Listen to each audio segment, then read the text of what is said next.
fact, when I first played Resident Evil 4, I thought it was very overrated because I had played so many other GameCube games that were so much better.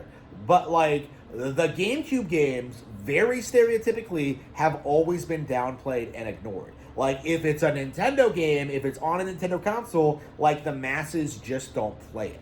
And then you see, like, weird situations arise where, like, you know, lesser RE4s come out, games like Dead Space and Gears of War, and, like, the industry starts glazing those, while, like, you know, the better Nintendo games continue to come out and be made, and nobody really cares about them. You know, games like Super Mario Galaxy, Twilight Princess, games like Wii Sports, you know, like, how many people, like, attacked Wii Sports when it came out and called it a tech demo, and now it's, like, one of the most beloved games ever made.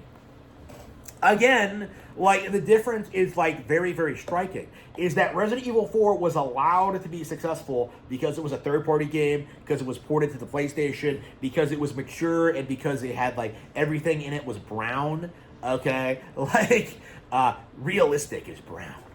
You know, because Resident Evil was, like, you know, because it went multi-plat, suddenly the industry was perfectly fine calling it the greatest game ever made. And yet you still don't see that for, like, you know, say, the far superior The Legend of Zelda Twilight Princess. You still don't see that for, like, games like Baten Kaitos Origins, or for, like, you know, Tales of Symphonia, or for, like, you know, so many of these other great games that were, like, huge deals on Nintendo GameCube.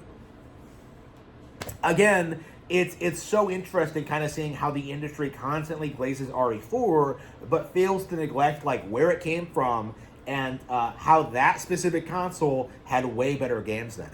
And I do think this is something that we do need to preface going forward, is that, like, yes, I like RE4.